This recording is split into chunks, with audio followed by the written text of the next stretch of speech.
کل میں میرے پاس آ چکے میں انہیں ہم بعد میں ڈسکس کرتے ہیں. پہلے ایک کرنٹ ایشو کے طور پہ کافی عرصے سے لوگ مجھے کہہ رہے تھے، میں اسے اوائڈ کر رہا تھا، لیکن میں چاہ رہا ہوں چلیں اس کو بھی ہم ٹاپک کو ڈسکس کر لیتے ہیں. پچھلے دنوں آپ کو پتہ ہے کہ دعوت اسلامی کے جو امیر ہیں مولانا الیاس قادری صاحب، انہوں نے ایک سلسلہ شروع کیا جس میں جو ان کی ذات کے حوالے سے اور ان کی جماعت کے حوالے سے لوگوں کی ریزرویشنز ہیں، وہ ان کے جوابات آ کے خود دے رہے ہیں اپنی زندگی میں. یہ بڑی اچھی بات ہے. ہمارے تو وہ ایکس مرشد بھی ہیں، کیونکہ آپ کو پتہ ہے میرا آلموسٹ 10-11 سال کا پیریڈ زندگی کا گولڈن پیریڈ، سمجھ لیں اسکول لائف سے لے کے انجینئرنگ یونیورسٹی سے فارغ ہونے تک، 1991 سے لے کے آلموسٹ 2000 تک، بلکہ 2001 تک آلموسٹ وہ دعوت اسلامی میں گزرا ہے. تو الیاس قادری صاحب کو یعنی پرسنلی میں بڑا قریب سے جانتا ہوں. 1999 میں کراچی بھی حاضری ہوئی تھی ان کے پاس، نماز بھی ان کے پیچھے متعدد نمازیں بھی پڑھیں، ان کے گھر بھی گئے، بلکہ اکٹھے بیٹھ کے کھانا بھی کھایا. کچھ چیزیں میں نے اس وقت بھی آبزرو کی تھیں، لیکن ظاہر ہے کہ اس وقت تو انسان عقیدت اور پلس علم اس کشمکش کے درمیان ہی چل رہا ہوتا ہے. پھر آہستہ آہستہ معاملات کھلتے گئے. وہ ایک الگ سے ایک میری سٹوری ہے، وہ چھوڑ دیں اس کو. فی الوقت ہم اسے ڈسکس کرتے ہیں. اس وقت تازہ تازہ انہوں نے 2001 کے اندر عالمی مجلس شورا انہوں نے بنائی تھی اپنی دعوت اسلامی کی، اور اس میں حاجی مشتاق قادری صاحب جو بہت بڑے نعت خواں تھے، ان کو پہلا انہوں نے اس کا سربراہ بھی مقرر کیا تھا. لیکن وہ اس وقت کسی عارضے میں مبتلا ہو کے ینگ ایج میں ہی ان کی ڈیتھ ہو گئی. اللہ تعالیٰ ان کی مغفرت کرے، انہیں نیک کاموں کا اجر دے، برائیوں سے درگزر فرمائے. اور پھر اس کے بعد جو ہے وہ یہ حاجی عمران اتاری صاحب جو آج کل ہیں مجلس شورا کے امیر، یہ اسی وقت بن گئے تھے. اس دوران جو سب سے ان کی ایک کریٹیکل پرسنالٹی تھی نا، وہ حاجی ابراہیم قادری صاحب تھے. ان کے ساتھ بھی کافی کلوز ریلیشن شپ میرا رہا، کیونکہ وہ دعوت اسلامی کے 3 صوبوں کے نگران تھے. پنجاب کے میجر کام ادھر ہی تھا پنجاب میں، دوسرا کشمیر، اور تیسرا کے پی. اس وقت صوبہ سرحد اسے کہتے تھے، اب خیبر پختونخوا اسے کہتے ہیں. یہ کے پی کے لفظ غلط ہے، کے پی ہے. یہ جو بعد میں آپ کے بولتے ہیں وہ غلط ہے، کیونکہ وہ ایک ہی لفظ ہے. پختونخوا جو ہے وہ اکٹھا بولا جاتا ہے، تو اس لیے یہ لفظ ہے کے پی. تو یہ 3 صوبے جو ہے نا اکٹھے تھے. اور 1997 کے اندر بہت بڑا ایک اجتماع بھی ہوا تھا پشاور کے اندر دعوت اسلامی کا. ایک پبلک اسٹرینتھ انہوں نے اس وقت شو کی تھی. وہ بھی ساری حاجی ابراہیم قادری صاحب کی کوششیں تھیں. سٹیل مل میں وہ ملازم تھے اور بڑے ڈیڈیکیٹڈ، یعنی الیاس قادری صاحب کے شروع کے ساتھیوں میں سے تھے. اور اس وقت تو الیاس قادری صاحب فرمایا کرتے تھے کہ اگر مجھے اچانک کچھ ہو جائے، کیونکہ 1995 میں ایک مرڈر اٹیمپٹ ہوئی تھی جس میں بال بچے تھے، ان کے ساتھی 2-3 شہید بھی ہو گئے تھے اس میں لاہور کے اندر. چونکہ یہ پچھلی سیٹ پہ بیٹھے ہوئے تھے، وہ حملہ آور جو تھے، انہیں بس اللہ تعالیٰ نے جب کسی کی زندگی رکھی بھی ہو تو انہیں دھوکہ لگ گیا، بہرحال یہ بچ گئے.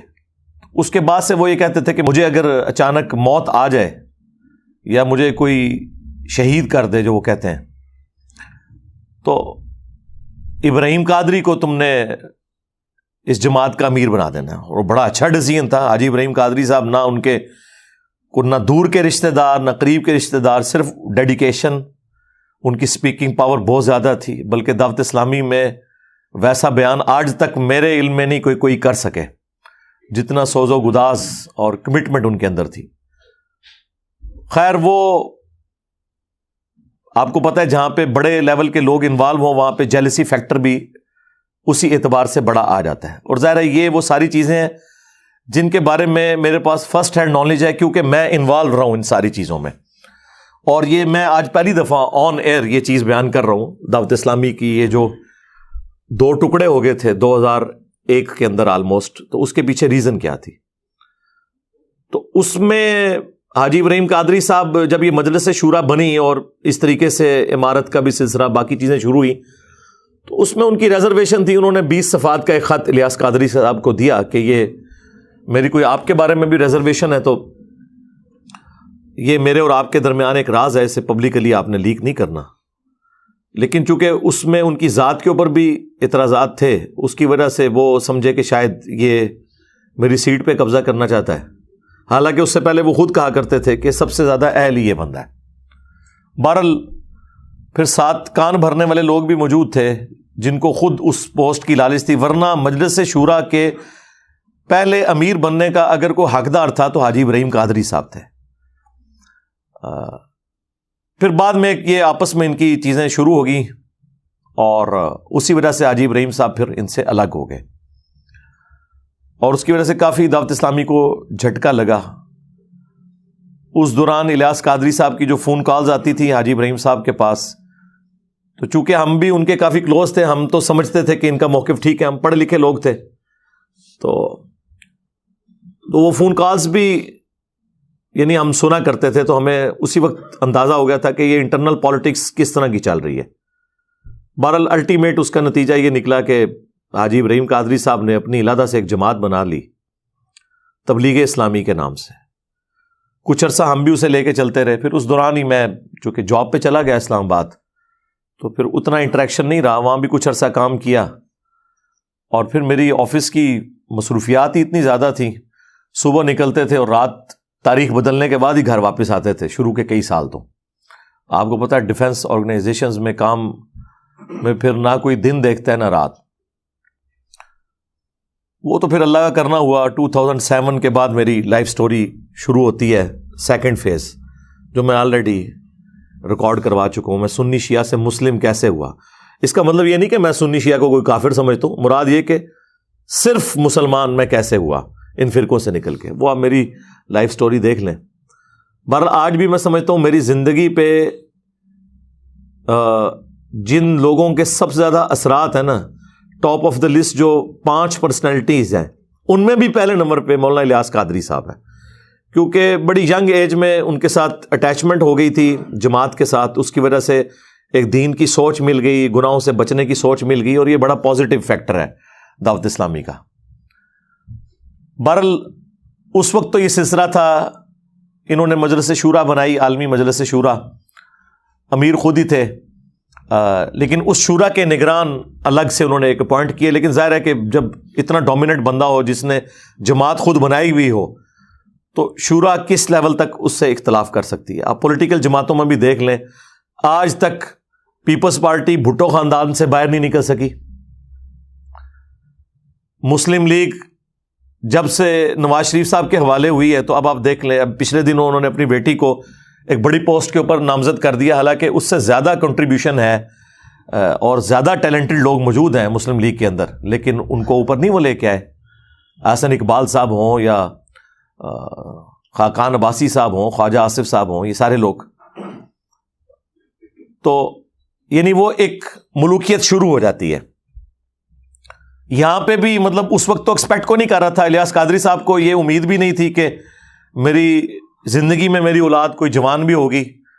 ظاہر ہے کہ ان کا جو ابھی بڑا بیٹا ہے احمد رضا, میرا خیال بعد میں شاید عبید رضا نام رکھ دیا انہوں نے, جس کو اب انہوں نے امیر نامزد کیا ہے, یہ آلموسٹ میرے ہم عمر ہوں گے. تو یہ تو چھوٹی عمر کے تھے جب میری ان سے آخری دفعہ ملاقات ہوئی ہے. 2001 کی میرے خیال بات ہے, جب گجرات میں الیاس قادری صاحب آئے تھے, یعنی آج سے کوئی آلموسٹ 22 سال پہلے کی بات کر رہا ہوں. آج 8 جنوری 2023 ہے, تو میں بات کر رہا ہوں 2001 کی. تو اس وقت تو چھوٹی سی عمر, ٹین ایجرز میں ہی تھے یہ, سمجھ لیں آلموسٹ. اور جو اس سے چھوٹا بیٹا ہے وہ کافی شارپ ہے, لیکن وہ چونکہ دعوت اسلامی والوں میں جو شورا کے لوگ تھے انہیں اندازہ ہو گیا کہ یہ تو بچہ بڑا تیز ہے, بلال قادری, جس کی وجہ سے الیاس قادری صاحب اپنے ساتھ لکھتے ہیں ابو البلال. وہ نعت خوان بھی بہت اچھا ہے. جو لوگ دعوت اسلامی کے اجتماعات اٹینڈ کرتے رہے نا تو انہیں یاد ہوگا کہ 1995 میں پہلا اجتماع تھا جو ملتان میں ہوا. اس سے پہلے کراچی میں اجتماع ہوا کرتا تھا کورنگی 2.5 نمبر میں. تو 1995 میں ملتان شفٹ ہو گیا یہ, تاکہ پنجاب کے لوگوں کے لیے بھی آسانی ہو جائے, اور ملتان سینٹر بنتا ہے آلموسٹ پورے ملک کا, آپ ساؤتھ اور نارتھ کے اعتبار سے دیکھیں. تو اس وقت اویس قادری صاحب بھی دعوت اسلامی میں تھے, تو یہ نعت پڑھا کرتے تھے, تو پیچھے ایک چھوٹے سے بچے کی بھی آواز آتی تھی نعت پڑھنے کی, کئی ایک پرانی کیسٹس کے اندر موجود ہے. وہ بلال قادری اس وقت چھوٹا ہی تھا ظاہر ہے. تو بعد میں خیر وہ بلال قادری صاحب چونکہ بڑے شارپ تھے, پھر ان سے کچھ ایشوز بھی مس ہینڈل ہوئے. آپ کو پتہ ہے جب سلمان تاثیر کو اسیسینیٹ کیا گیا تو وہ جو ممتاز قادری صاحب تھے ان کی جب قبر بنی اور وہاں سے ایک آمدن کا سلسلہ شروع ہو گیا, آپ کو پتہ ہے جہاں بھی کوئی اس طرح ہوتا ہے تو مزار بنتا ہے. تو اس پورے سینیریو میں الیاس قادری صاحب اس سسٹم کا حصہ نہیں بنے. میں الیاس قادری صاحب کو پرسنلی جانتا ہوں, اور الیاس قادری صاحب کی شخصیت جو ہے یہ پاکستانی قوم کے لیے فی الوقت نعمت ہے, کیونکہ یہ ہارڈ لائنر نہیں ہے, یعنی یہ پیسو ریزسٹنس کے قائل ہیں. کبھی انہوں نے آپ دیکھیں کوئی پبلک پروٹیسٹ نہیں کیا, کبھی کسی احتجاج کے اندر کسی پولیٹیکل ایشو کے اندر انوالو نہیں ہوئے. اسی وجہ سے ہماری ایجنسیز نے انہیں کئی سالوں سے جو ہے نا وہ امن کی نمبر 1 جماعت ڈکلیئر کر رہے ہیں پاکستان میں, دعوت اسلامی کو. اور جینوئنلی الیاس قادری صاحب پہ جب خود بھی مرڈر اٹیمپٹ ہوئی تھی اس کے بعد بھی انہوں نے کبھی کوئی احتجاج اس طرح نہیں کیا, کسی بھی ایشو میں انوالو نہیں ہوتے. جتنی بھی تحریکیں چلتی ہیں سیاست کے نام پہ یا مذہب کے نام پہ وہ کسی میں حصہ نہیں لیتے, یہ ان کی ایک نیچر ہے. وہ ممتاز قادری صاحب جو ہیں وہ ان کے مرید تھے, تو پھر ظاہر ہے ان سے بھی سوال ہوا, انہوں نے کہا کہ میں تو اس چیز کو صحیح نہیں سمجھتا کہ کوئی قانون خود ہاتھ میں لے اس حوالے سے. تو ظاہر ہے یہ تو نہیں صحیح سمجھتے اس کو. پچھلے دنوں آپ کو پتا ہے ادے پور میں بھی ایک سانحہ ہوا انڈیا کے اندر, اس کے اوپر تو باقاعدہ پھر ان کی ویڈیو آ گئی کہ میری پوری زندگی گواہ ہے, میں نے کبھی ایسے معاملہ نہیں کیا. حالانکہ اس ویڈیو آنے سے پہلے میں ویڈیو ریکارڈ کروا چکا تھا کہ الیاس قادری صاحب اس طرح کے نہیں ہیں, مجھے پتا ہے. میں تو اس بات کی تعلیم دیتا آیا ہوں کہ اگر خدا نہ خواستہ مجھ پر بھی کوئی ظلم و زیادتی ہو تب بھی میرے مریدین اور دعوت اسلامی والے ہرگز تشدد و مزاحمت اور قانون کی خلاف ورزی کا راستہ اختیار نہ کریں. میرے انتقال کے بعد بھی موجودہ سیاست اور سیاسی سرگرمیوں, ہڑتالوں, احتجاجی ریلیوں اور دھرنوں وغیرہ سے دور رہیں اور پرامن رہ کر لوگوں کو نیکی کی دعوت دیتے رہیں. ادے پور ہند میں ہونے والے قتل کے واقعے میں بھی کیونکہ دعوت اسلامی کا نام لیا گیا ہے اس لیے وضاحت کرتا چلوں کہ یہ بھی چند افراد کا ذاتی فعل اور ان کا پرسنل میٹر ہے جس کا دعوت اسلامی سے, مجھ سے اور میری ترغیب و تربیت سے کوئی تعلق نہیں. اور اس وجہ سے ہی دعوت اسلامی کے علاوہ جو باقی بریلوی مکتب کی جماعتیں ہیں جو تھوڑی ہارڈ لائنر ہیں, جس طرح ٹی ایل پی ہے, تحریک لبیک, یہ لوگ بڑے ناراض ہیں الیاس قادری صاحب سے انٹرنلی کہ بھئی یہ تو کوئی ہمارے ساتھ کسی تحریک میں شامل نہیں ہوتے. ایون ممتاز قادری کے جنازے میں شامل نہیں ہوئے, ایک بہت بڑی ایک ایکٹیویٹی تھی. بہرحال اس کی ریمیڈی کرنے کے لیے حاجی بلال قادری جو چھوٹے بیٹے ہیں ان کے, اب تو خیر چھوٹے تو نہیں, وہ شادی شدہ ہیں وہ بھی, وہ جناب ننگے پاؤں ممتاز قادری صاحب کی قبر تک گئے. اور وہ خبر جب باہر نکلی ایجنسیز نے پھر اپروچ کیا دعوت اسلامی والوں کو کہ بھائی پاکستان کی سب سے بڑی عدلیہ ایک بندے کو پھانسی دے رہی ہے اور آپ اسے ہیرو بنا کے پیش کر رہے ہیں, دوسری طرف آپ امن کے دائیں ہیں, آپ کا کیا لینا دینا ہے. اب جو الیاس قادری صاحب کی جماعت میں ایسے لوگ تھے جو چاہتے تھے کہ بلال قادری جو بڑا شارپ ہے یہ اوپر نہ آئے, تو انہوں نے اس موقع کو غنیمت جانا, انہوں نے الیاس قادری صاحب کو ڈرانا شروع کر دیا کہ دعوت اسلامی پہ پابندی لگ جائے گی, آپ اس سے اعلان برات کر دیں. وہ اعلان برات کیا کیا, وہ اس کو انہوں نے جماعت سے ہی نکال دیا, اپنے سگے بیٹے کو. آپ اندازہ کریں. اچھا یہ میرے پاس ساری اندر کی رپورٹیں, ہمیں تو پتہ ہے آپ کو سارے اندر کے لوگ خبر دیتے ہیں, کچھ ہمیں خود بھی پتہ ہوتی ہیں, پھر ہم کافی ذہین بھی ہیں, چیزوں کو سمجھ لیتے ہیں اور چیزیں جڑ جاتی ہیں ساری چینز. تو ان کو انہوں نے کھڈے لائن لگا دیا. بس وہ عید کے عید کبھی کو ملاقات ہو جاتی ہے, باقی دعوت اسلامی سے اب بلال قادری کا کوئی لینا دینا نہیں رہ گیا. یہ عبید رضا یا احمد رضا یہ بیچارہ بالکل ہی سدھ ہے. ہاں, اس کے اندر یعنی شرافت تو بہت زیادہ ہے, لیکن وہ جو چلاکی ہوشیاری جو تھی الیاس قادری صاحب کی, اس کے امین جو ہے وہ بلال قادری صاحب ہیں, اور جو ان کی بالکل شرافت ہے اس کے امین یہ ہیں. یا تو یہ دونوں کٹھے رہتے, بل ان کو انہوں نے پتہ صاف کر دیا. بس اسی وقت پھر ان لوگوں نے موقع غنیمت جانا کہ اب یہ الیاس قادری صاحب ڈیفینسو موڈ میں گئے, ورنہ تو بڑی وہ پیر بھی ہیں ان کے, بڑا ان کو وہ عزت کی نگاہ سے دیکھتے ہیں, کوئی سوچ نہیں سکتا ان سے کوئی اختلاف رائے کر سکے. انہوں نے کہا لگ دے آتنا, ایک دو کام ایجنسیوں نے کہا کہ ہم خود ان سے کروا لیں. اب ظاہر ہے کہ وہ ڈائریکٹ تو سامنے نہیں آتے, ان کا طریقہ واردات ہے, وہ تو ہمیں پتہ ہے, ہمارے ساتھ بھی انہوں نے ہاتھ کرنے کی کوشش کی ہے, لیکن ہم ان کے قابو نہیں آئے. تو یعنی میں اشارتاً بات کر دیتا ہوں, ایک جرنیل جو کہ اب ریٹائرمنٹ لے چکا ہے وقت سے پہلے, آپ کو پتہ ہے, اس نے ایکس پرائم منسٹر کے ساتھ بھی گیم کی, ایکس آرمی چیف کے ساتھ بھی گیم کی, اس نے میرے ساتھ بھی گیم ڈالنے کی کوشش کی. لیکن آپ کو پتہ ہے کہ بنو امیہ کی چالیں جہاں ختم ہوتی ہیں وہاں سے ہماری عقل سٹارٹ ہوتی ہے. میں ہر معاملات کو دیکھتا ہوں, اس کے بعد ظاہر ہے میں نے اپنے اصولوں پہ کمپرومائز نہیں کرنا ہوتا, اس لیے میں ہتھے نہیں چڑھتا ہوں. جو بندے کمپرومائز کرتے ہیں نا وہ پھر ہتھے چڑھ جاتے ہیں. خیر, ان لوگوں نے ان کو اس طرح پٹو ڈالا کہ آپ کو پتہ ہے کہ عرب ملکوں میں دعوت اسلامی پہ پابندی ہے, کیونکہ وہ ہارڈ لائنر ہے بریلویوں کے اعتبار سے. سعودی عرب کے اندر یہ گرین پگڑی کے اوپر کو کسی کو دیکھ لیں تو وہ پکڑ کے وہاں پہ شرطیں جو ہے بٹھا لیتے ہیں. ظاہر ہے وہ پاکستانی اہل حدیث ہیں وہابی, تو وہ تو ان سے نفرت کرتے ہیں. اب یہ بڑا اچھا موقع تھا, بیچ میں بندے انوالو ہوئے. یعنی یہ باتیں میں آپ کو جو بتا رہا ہوں, جو اندر کے لوگ ہیں جن میں پاکستان لیول کے بریلویوں کے علماء اور مفتی بھی شامل ہیں, انہوں نے مجھے خود یہ باتیں بتائی ہیں, اور پھر کچھ قرائن بھی بتا رہے تھے کہ الیاس قادری صاحب کی منتیں لوگ مار بیٹھے کہ بھئی آپ پگڑی کے رنگ کو فکس کیوں کر رہے ہیں, نبی علیہ السلام سے تو مختلف کلرز کی پگڑیاں پہننا ثابت ہیں. اور آپ کو پتہ ہے جب انہوں نے پگڑی چینج کی, سب سے پہلے میں نے مبارکباد دی تھی کہ چلیں اچھا ہوا. اس سے پہلے تو ہم لوگوں کہتے تھے سفید پگڑی ہے کالی بند ہو, تو وہ تو اسے سفید پگڑی کو دیوبندیوں کی نشانی اور کالی پگڑی کو شیعہ کی نشانی سمجھتے تھے, حالانکہ اس میں تو بخاری مسلم میں احادیث ہیں. میں نے الگ سے اس پہ کئی ویڈیوز ریکارڈ کروا چکا ہوں. بہرحال وہ موقع غنیمت جانتے ہوئے انہوں نے جناب کام یہ ڈالا کہ پھر انٹرنیشنل ایجنسیز انوالو ہو گئی. انہوں نے کہا کہ اچھا پاکستان میں بڑی انفلوئنشل جماعت ہے یہ, اور بریلوی مکتب سب سے بڑا مکتب ہے پاکستان کا, اور نان وائلنٹ بھی ہے, تو ہم نے وابیوں پہ اتنا پیسہ لگایا, اس کے باوجود یہاں ہمیں کوئی آؤٹ پٹ نہیں ملی. وہ آؤٹ پٹ کیا چاہتے تھے کہ ملوکیت کو پروموٹ کیا جائے, یزید کو رحمۃ اللہ علیہ کہا جائے اور حسین کو نیچے کیا جائے. اس میں نہ ان کی کوئی یزید سے ہمدردی ہوتی ہے, نہ یزید کے باپ کے ساتھ کوئی ہمدردی ہوتی ہے, اور نہ کوئی حسین سے بغض ہوتا ہے, نہ حسین کے باپ کے ساتھ بغض ہوتا ہے. اصل میں وہ اپنی لائن سیدھی کر رہے ہوتے ہیں کہ اگر یزید کی ملوکیت جسٹیفائی ہوتی ہے تو عرب ملکوں میں تو آپ کو پتہ ہے نہ ڈیموکریسی ہے نہ خلافت ہے, وہ تو ملوکیت خاندانی ایک ڈائنسٹی لے کے چل رہے ہیں. تو انہوں نے کہا چلو بریلویوں پہ پیسہ لگاتے ہیں. لیکن یہ باتیں اب الیاس قادری صاحب کو تو نہیں پتا, وہ تو نیچے کے لوگ استعمال ہو رہے ہوتے ہیں.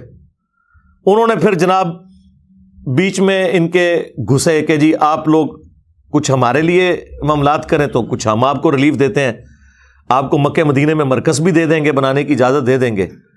تو دو کام آپ کریں, ایک تو اپنی پگڑیوں کا رنگ چینج کریں. اس میں پاکستانی ایجنسیوں کا بیچ میں بینیفٹ یہ تھا کہ گرین پگڑی سے ایک جماعت بن جاتی ہے, ایک یونٹی ہوتی ہے, اور یہاں تو وہ کسی جماعت کی پاپولرٹی کو برداشت نہیں کرتے, نہ کسی پرائم منسٹر کی پاپولرٹی کو برداشت کرتے ہیں, تو وہ کوئی نہ کوئی معاملہ چلا دیتے ہیں اس کے خلاف. بہرحال انہوں نے کہا کہ ٹھیک ہے جی آپ پگڑیوں کے رنگ چینج کریں, رنگ چینج ہوں گے تو یونٹی خود ہی ٹوٹ جائے گی. ایک نہیں, اب وہ رنگ کیا چینج ہوئے ہیں, وہ ایسے عجیب و غریب رنگ پہن رہے ہیں, بندہ کہتا ہے یار یہ کون سے رنگ پہن لیے انہوں نے. اچھا ایک تو یہ کام کروایا, دوسرا انہوں نے ان سے یہ کہا کہ بھئی آپ کو پتہ ہے کہ حضرت امیر معاویہ رضی اللہ تعالیٰ عنہ کے خلاف بڑا پروپیگنڈا ہو رہا ہے, یہاں پہ شیعہ رافضی جو ہے وہ کر رہے ہیں. حالانکہ مسئلہ یہ نہیں تھا, مسئلہ اپنی ملوکیت بچانا تھا, تو آپ جو ہے نا اس کے اوپر تھوڑا سٹانس لیں. تو اس میں پھر انہوں نے باپا جانی کو یوز کیا, انہوں نے جناب وہ نعرے لگا دیے بے گناہ بے خطا معاویہ معاویہ.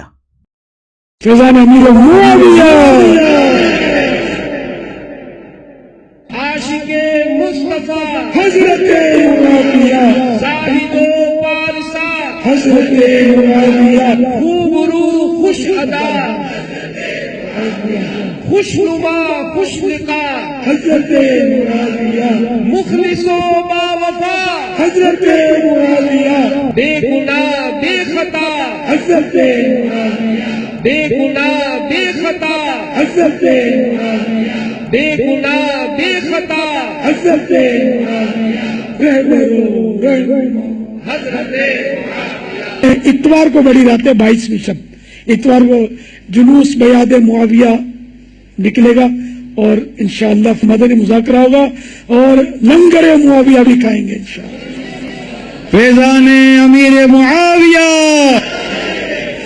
ٹھیک ہے, اندازہ کریں عمار ابن یاسر جنہیں اتنے ظالمانہ طریقے سے جنگ صفین میں قتل کیا گیا, ان کے لیے کسی بریلوی نے نعرہ نہیں لگایا بے گناہ بے خطا عمار ابن یاسر, اور ان کے قاتلین کو بڑھا چڑھا کے پیش کیا. تو اب اس کی وجہ سے آپ کو ہوتا ہے پھر بریلویوں میں 2 دھڑے بن گئے. خیر اس شر میں سے بھی ایک خیر نکلا ہے. تو وہ 2 دھڑے بن گئے ہیں, ایک جو ہے وہ اب پرو بنو امیہ ہیں اور دوسرے جو ہیں وہ پرو جو ہیں وہ آل رسول ہیں, اہل البیت ہیں علیہم السلام. یہ پوری گیم اس سینیریو میں ہوئی ہے. یہ خیر یہ ویڈیو جب اپلوڈ ہوگی تو کئی لوگوں کے عقدے, کئی صحافیوں کے عقدے بھی حل ہو جائیں گے کہ اصل گیم کیا تھی پیچھے, یہ پگڑیوں کے رنگ چینج کرنے میں اور یہ بے گناہ بے خطا معاویہ نعرہ لگانے میں. بھائی الیاس قادری صاحب کو جماعت بنائے ہوئے 25-30 سال ہو چکے, 1981 میں انہوں نے جماعت بنائی ہے. کبھی انہوں نے کبھی کسی کنٹراورشل ٹاپک کو چھیڑا نہیں ہے. اچانک جو ہے وہ آخری عمر میں پہنچ کے انہوں نے جس کو کہتے ہیں چکی کے نیچے ہاتھ دے لیا ہے یہ بات کر کے, کیا ضرورت تھی؟ لیکن پھر وہ گھبرا گئے. ظاہر ہے پھر آپ کو پتا ہے ریونج جب آیا ان کی کئی مسجدوں میں درس بند ہو گئے, پنڈی مری کے پی سائڈ پہ. تو آپ کو پتا ہے وہ مفتی حنیف قریشی صاحب اور ان کے جو وہ شیخ ہیں حسین الدین شاہ صاحب, ان کا کافی انفلوئنس ہے. اس کی وجہ سے ان کے اوپر کافی پریشر آیا. پھر مفتی منیر صاحب نے بھی ان کو سمجھانے کی کوشش کی. الٹیمیٹلی انہوں نے اپنا بیان واپس لے لیا یہ کہہ کے کہ میں آئندہ یہ نعرہ نہیں لگاؤں گا. یہ نہیں کہا کہ انہوں نے غلط نعرہ لگایا, اور ان کا میرا مطلب تھا کہ ان کی خطا اجتہادی ہے اور چونکہ اس پہ اجر ملے گا اس کانٹیکسٹ میں نے کہا تھا. بھئی یہ تو نہیں تھا, آپ نے کہا تھا بے گناہ بے خطا معاویہ. ٹھیک ہے, اور ظلم یہ ہے کہ جن پر ظلم ہو رہا ہے ان کا آپ نام ہی نہیں لے رہے, اور آپ یہ کہہ رہے ہیں کہ جی رجب کی تاریخ وہ جو 22 رجب جو شیعہ نے کنڈوں والی بنائی ہوئی ہے, انہوں نے امام جعفر کے کنڈے یہ بھی کرتے ہیں, اور شیعہ نے امام جعفر کے ساتھ ایک اور عقیدہ وابستہ کیا ہوا ہے, کنڈوں والا نہیں کوئی اور دیوبند اور اہل حدیث میں یہ ہوا کہ یزید میر معاویہ کا یوم وفات ہے, اس وجہ سے یہ لوگ مناتے ہیں. ہر ایک نے اپنی کہانی, اس پہ میری الگ سے ویڈیو ہے, سب بھی کہانی ہے. اس دن انہوں نے اناؤنسمنٹ کیجیے